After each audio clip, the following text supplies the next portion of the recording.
Puji nama Tuhan, selamat hari baru Bapak Ibu dan Saudara yang terkasih dalam Tuhan. Apa kabar? Kiranya anugerah, kemurahan, rahmat Tuhan atas Bapak Ibu serta saudara semua dimanapun berada. Kesempatan yang baik ini mari kita pakai waktu sejenak ini, sekitar 4-5 menit ini untuk merenungkan firman Tuhan. Kiranya firman Tuhan kita bisa resapi dan juga terima dengan segala kerinduan dan seperti hati yang lapar dan haus untuk mendengar kebenarannya. Firman Tuhan yang akan saya bagikan masih berkaitan dengan kemerdekaan. Kemudian pikiran yang akan kita fokuskan adalah memikirkan tentang bagaimana kita menghidupi kehidupan yang merdeka. Firman Tuhan dalam 1 Korintus pasal 6 ayat yang ke-12 berkata seperti ini. Segala sesuatu halal bagiku, tetapi bukan semuanya berguna. Segala sesuatu halal bagiku, tetapi aku tidak membiarkan diriku diperhamba oleh suatu apapun juga. Ini adalah nukilan dari perkataan Rasul Paulus kepada jemaat di Korintus berkaitan dengan pikirannya, berkaitan dengan keputusannya setelah dia berjumpa dengan Tuhan Yesus Kristus. Dia mengatakan segala sesuatu halal bagiku tapi tidak semuanya berguna.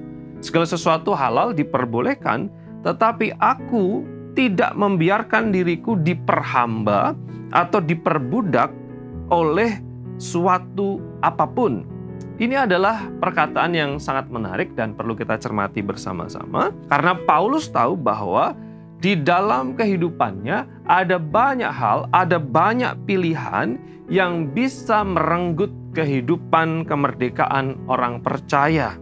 Paulus sadar bahwa dirinya sebagai orang merdeka, tetapi dia juga sadar dia punya tanggung jawab untuk memilih apa yang harus dia pilih.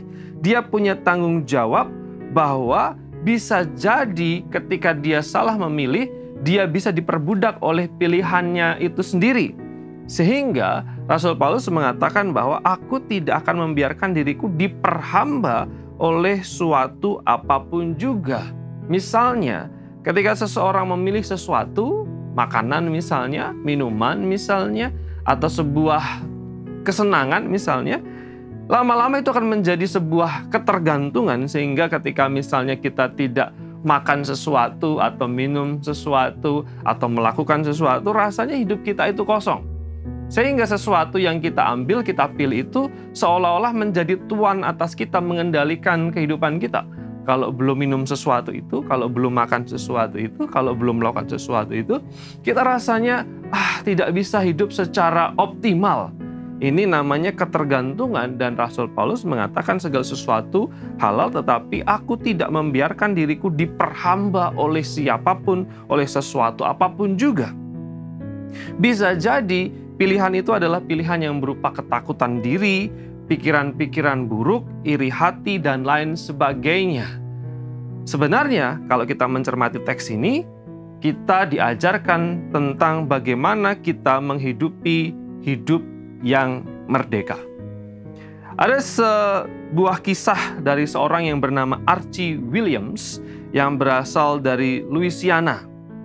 Yang menarik adalah dia dimasukkan ke dalam penjara ketika dia berumur 22 tahun. Karena kejahatan yang tidak pernah dia lakukan. Waduh, ini menarik sekali. Jadi dia dipenjara dengan vonis yang salah. Lalu kemudian dibebaskan pada tahun 2019 setelah Archie menjalani hukuman penjara selama 36 tahun. Dia di dalam penjara selama 36 tahun untuk kesalahan yang tidak pernah dia lakukan. Suatu ketika, 5 tahun yang lalu, Archie mengikuti ajang pencarian bakat yang bernama America's Got Talent. Lalu kemudian pembawa acaranya ditanya, Archie, bagaimana kamu bisa melewati semuanya itu? Di penjara selama 36 tahun untuk persoalan yang tidak pernah kamu lakukan.